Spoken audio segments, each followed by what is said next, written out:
ও hello viewers, আজকে হচ্ছে নতুন একটা ভিডিও নিয়ে চলে আসলাম। সেটা হচ্ছে ছাদে চলে আসলাম। অনেকদিন হলে ভিডিওটা করা হয় না। এর কারণটা হচ্ছে ছাদে বেশিরভাগ আজ থেকে লাস্ট কতদিন আগে ছাদে চলে আসছি, তো সেটাও জানা নেই। তো বৃষ্টি হচ্ছিল, প্লাস হচ্ছে কলেজ টাইম ছিল, সেই কারণে ছাদেটা আসা হয় না। তো আজকে ছাদে চলে আসলাম এবং দেখাই যে আমার যে প্লান্টসগুলো আছে এগুলো কোনটা কেমন গ্রো করতেছে, দেন হচ্ছে মাছগুলোর কি অবস্থা। তো সেটা নিয়ে আজকে ভিডিওটা হতে চলছে। চলুন ভিডিওটা শুরু করা যাক। তো আমার যে হচ্ছে আউটডোরে যে সেটআপটা আছে, তো সেটাই ফার্স্টে আমি দেখাই।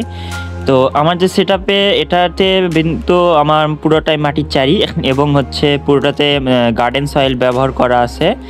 আর ফার্স্টে আমি রোটেলাগুলো একটুকে দেখাই যেগুলো আমি কালচার করছিলাম। তো কোয়ালিটি এবং গ্রোথটা মাশাআল্লাহ দেখতেই পাচ্ছেন কতটা সুন্দর, যেগুলো কিন্তু আমার যে আগের ভিডিও আছে সেগুলোতে আমি শেয়ার করছিলাম কিভাবে প্লান্টিং করছি, দেন কিভাবে কাটিং করছি, ট্রিম করছি। তো দেখতেই পাচ্ছেন 1 মাসের মতো হয়তো বা হচ্ছে। তো গাছগুলো কিন্তু গ্রোথটা অনেক সুন্দর। আর এই গাছটা আমি পাইছিলাম বিলে থেকে, নেটিভ থেকে কালেকশন করছিলাম, অনেকটা সোয়ার্ডের মতো দেখতে। আর লুইজিয়া যে +2 স্যারিস আছে লুইজিয়া, তো সেটা অনেক সুন্দর গ্রো। দেন হচ্ছে এই গাছটা আনকমন একটা গাছ, তবে বাংলাদেশের নেটিভে এটা পাওয়া যায় কিছু কিছু অঞ্চলে আমি দেখেছি, তো তাই কালেকশন করছি। অনেকটা দেখতে রোটেলা এসপি গ্রিনের মতো, বাট এসপি গ্রিন না, আবার নাগা রোটেলা নাগা সাংয়ের মতো দেখতে। বাট আমি কনফিউজ এই গাছটা নিয়ে। যাই হোক, গাছটা তো গ্রো করতেছে, এটাই অনেক। তো তারপরে হচ্ছে মাইকরা আছে, মাইকরাগুলো অনেক ভালো গ্রো করতেছে, দেখতেই পাচ্ছেন কতটা পরিমাণে সবুজ হয়েছে। আর তারপরে হচ্ছে মানে মোটামুটি বলা যায় ভালোই গ্রো করতেছে মাইকরাগুলো। আর নিচে একটা পরিমাণ টাইগার লোটাসের চারা আনছিলাম নার্সারি থেকে, ওরাও গ্রো করতেছে। দেন অক্টোপাস প্লান্টস এখন যে দেখতে পাচ্ছেন, এটাও নেটিভ থেকে কালচার করা, অনেকটাই মানে বলা যায় একদম ফ্রেশ কন্ডিশনে আছে। দেন পটিংয়ে হচ্ছে আমি কিছু লুইজিয়া +2 স্যারিস আরও কিছু অ্যাড করেছিলাম। তো সেগুলো আসলে হচ্ছে সেল করার জন্য, মানে এখান থেকে কেটে কেটে ট্রিম করব, দেন ট্রিম করে সেল করব। তো সেটার জন্যই পটিং আলাদা করে রাখছি। যদিও এটা কিছুদিন পর আমি পট চেঞ্জ করে আবার হচ্ছে নতুন করে মাটি দেবো, কারণ ফার্টিলাইজারের পরিমাণটা শেষ হয়ে যায় অনেক সময়। আর এই সাইডেও কিছু রোটেলা আছে, রাউন্ডিফোলিয়া পিঙ্ক, যেগুলোর ভেতর আমার কিছু রোটেলা ব্লাড রেড না, ওটা হচ্ছে রোটেলা, হ্যাঁ ব্লাড রেডের মতোই কিছু চারা আমি অনলাইন থেকে কিনছিলাম।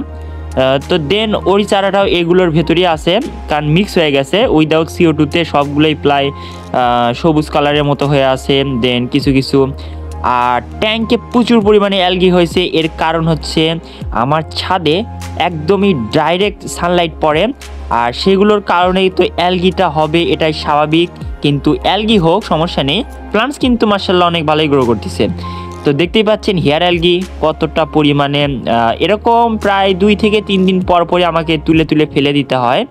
তো এটা একটা সমস্যা বলতে পারেন, বাট হচ্ছে যদি আপনি রেগুলার মেনটেন করেন সেক্ষেত্রে সমস্যা মনে হবে না।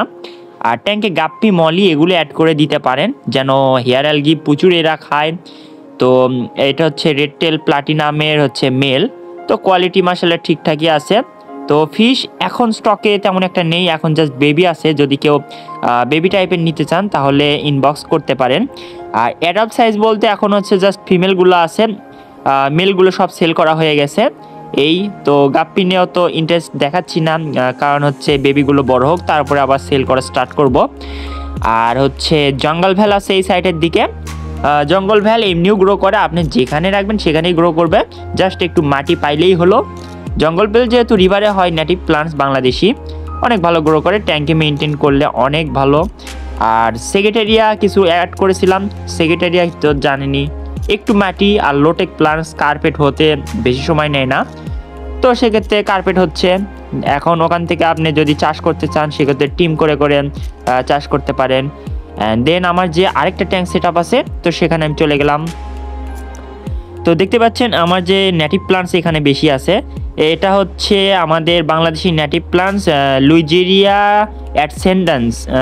অ্যাডসেন্ডেন্স যেটাকে বলা হয়, গুগলে সার্চ করলে ইজিলি পেয়ে যাবেন। আর বাকুপা আছে, যেটা কে অনেকে নোনা শাক বলা হয়, এটাও নেটিভ প্লান্টস। আর রোটেলা রাউন্ডিফোলিয়া পিঙ্ক, যেটা আমার আগের ট্যাঙ্কে সাবমার্জড অবস্থায় দেখলেন, এটা হচ্ছে ইমাস ফর্ম। তো পানির উপরে চলে আসছে গ্রো, মানে ভালো পুষ্টি পাইছে, ভালো খাবার পাইছে, তো সেক্ষেত্রে চলে আসে। তো অনেকে এই যে প্লান্টসটা দেখতেছেন, অনেকে দেখলাম কমেন্ট করছে, তো একজনই দেখলাম কমেন্ট করছে এটা নাকি নয়নতারা ফুলের গাছ। তো না, এটা কিন্তু নয়নতারা ফুলের গাছ না, এটা হচ্ছে লুইজেরিয়া অ্যাডসেন্ডেন্স, যেটা গুগলে সার্চ করলে ইজিলি পেয়ে যাবেন। এটার অনেক সুন্দর ফুল হয়, আর এটা যেহেতু বাংলাদেশি নেটিভ প্লান্টস, ইজিলি কিন্তু পেয়ে যাবেন। যদিও সব জায়গায় পাওয়া যায় না, এটা একদমই বিলে, তারপর হচ্ছে যেখানে ভরপুর প্লান্টস থাকে সেখানে পাওয়া যায়। আর লুইজেরিয়া প্লাস্টুসাইরিসের গ্রোথ দেখতেই পাচ্ছেন কতটা সবুজ হয়ে আছে, আর যেহেতু গতকালকে বৃষ্টি হয়েছে, তো সেক্ষেত্রে আমার সবগুলো প্লান্টসই প্রায় ভালো গ্রো করছে। দেখেন শাপলা ফুলের গাছটাও কিন্তু ভালো গ্রো করছে। তো যারা আমার থেকে প্লান্টস কিনতে চান তারা কিন্তু সরাসরি হচ্ছে ফেসবুক লিঙ্ক দেওয়া থাকবে, ইনবক্সে মেসেজ দিতে পারেন, আবার হোয়াটসঅ্যাপেও মেসেজ দিতে পারেন। আর যারা প্লান্টস নিতে চান অথবা ফিশ নিতে চান, আর সারা বাংলাদেশে কিন্তু ডেলিভারি করা পসিবল প্লান্টস। ফিশের ক্ষেত্রে আমি বলবো না, কারণ ফিশের ক্ষেত্রে একটু প্রবলেম হয়, একবার ডেলিভারি দিয়েছিলাম একটু প্রবলেম হয়েছিল, তো সেক্ষেত্রে ফিশের ক্ষেত্রে রিস্ক ডেলিভারি করা। আর হচ্ছে প্লান্টস একদমই সহজ, প্লান্ট যে কোনোভাবে ডেলিভারি করা যায়, সমস্যা হয় না। তো এর আগে ঢাকাতে পাঠাইছি। তো যারা প্লান্টস নিতে চান তাহলে ইনবক্স করতে পারেন, সমস্যা নেই, প্লান্টস দেওয়া যাবে কম মূল্যে। আর যারা আমাকে প্লান্টস নিয়েছেন তো তারা জানে যে আমি হচ্ছে তাদেরকে বেশি বেশি প্লান্টস দেওয়ার ট্রাই করি, আর মানে যা চান তার থেকে বেশি বেশি দেওয়ার ট্রাই করি। আর বৃষ্টির কারণে আরও অনেক প্লান্টসগুলো ভালোই গ্রো করতেছে, যেমন আমার ছাদে যে আদার প্লান্টসগুলো আছে, তো দেখতে পাচ্ছেন একদমই সবুজ হয়ে আছে, জঙ্গল টাইপের হয়ে গেছে।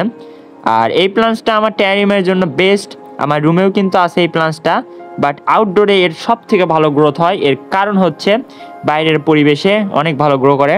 আর এই তো জঙ্গল হয়ে আছে আমার সেই ইমাস প্লান্টসগুলো, যেখানে একটা কিসের যেন গাছ গজাইছে, এটার নামটা জানি না, হয়তো বা তেঁতুলের গাছ বা কোনো একটা গাছ হবে হয়তো। তো বাইরের দেশের ভিডিওগুলোতে দেখছিলাম এই ধরনের গাছ প্লান্টেড অ্যাকুরিয়ামে সেট আপ দেয়। আর হেয়ার গ্রাসগুলো দেখতে পাচ্ছেন অনেক ভালো, বাট জঙ্গলের জন্য বোঝা যাচ্ছে না, একটু জঙ্গল হয়ে গেছে। এখানেও কিন্তু আমার লুইজেরিয়া প্লাস্টুসাইরিসের চারা আছে প্রচুর পরিমাণে। তো লুইজেরিয়া প্লাস্টুসাইরিস ইমাস যারা নিতে চান তারাও ইনবক্স করতে পারেন, প্রচুর পরিমাণে আছে, দেওয়া যাবে, সমস্যা নেই। আর এই প্লান্টসগুলো যেহেতু লোটেক, সেক্ষেত্রে আপনার যদি এক পিসও নিয়ে যান সেখান থেকে আপনি একদমই ইজিলি অনেক ভালো গ্রো করবে। আর এখানেও কিছু রোটেলা দেখতে পাচ্ছি। তো প্লান্টসগুলো সব কিছু বলা যায় যে এই সিজনটা যেটা বর্ষার সিজন, সেক্ষেত্রে আপনার প্লান্টসগুলো ভালো গ্রো করবে। আর যারা কালচার করতে চান সেক্ষেত্রে এইভাবে কালচার করতে পারেন। তো একটা জিনিস খেয়াল করে দেখবেন, সেটা হচ্ছে আমরা যারা প্লান্টেড ট্যাঙ্ক সেট আপ দেই, তো তারা অনেকেই প্লান্টস কিনেন এবং দেন হচ্ছে অনেকে অনলাইন থেকে কিনেন, তো সেক্ষেত্রে আমাদের খরচটা বেশি পড়ে যায়। তো আমরা যদি এইভাবে কালচার করি দেন হচ্ছে ইজিলি কিন্তু গ্রো করতে পারি। তো সেক্ষেত্রে কিন্তু আমরা ইজিলি কিন্তু আমাদের স্টক থেকেই প্লান্টসগুলো নিয়ে আমরা ভালো একটা সেট আপ করতে পারি, সেক্ষেত্রে আপনার কষ্টও কিন্তু অতটা পড়ে না। তো এটা একটা গুড হ্যাবিট। তারপরে যারা হচ্ছে প্রফেশনালি এই জিনিসটা নিতে চান তাদের জন্য একটু আইডিয়া দেই। আপনারা এক কাজ করবেন, আপনি আউটডোরে ভালো একটা সেট আপ করবেন, দেন গার্ডেন সয়েল ব্যবহার করবেন ভালো মানের। তো দেখলেনই তো কোন প্লান্টস এবং কোন প্লান্টসের কি অবস্থা এবং গ্রোথ রেটটা কেমন। আর পরবর্তী হচ্ছে যেগুলো হচ্ছে ডিপ টুট দেখলেন ভিজানো আছে, এগুলো প্রসেসিংয়ে আছে পরবর্তীতে ট্যাঙ্কে ব্যবহারের জন্য। আর ছাদে প্রচুর পরিমাণে পিছলা হয়েছে, মানে যে কোনো সময় পড়ে যেতে পারি এরকম একটা অবস্থা, মানে বৃষ্টি হচ্ছে, বৃষ্টিতে ছাদের অবস্থা খারাপ। আর হচ্ছে একদমই হচ্ছে গাছগুলোর গ্রোথটা অনেক ভালো, কারণ জানেনই বৃষ্টিতে গাছগুলোর গ্রোথ ভালো হবে, এটাই স্বাভাবিক। তো এই ছিল আজকে ভিডিও, তো দেখা হবে কোনো নতুন ভিডিওতে। টাটা।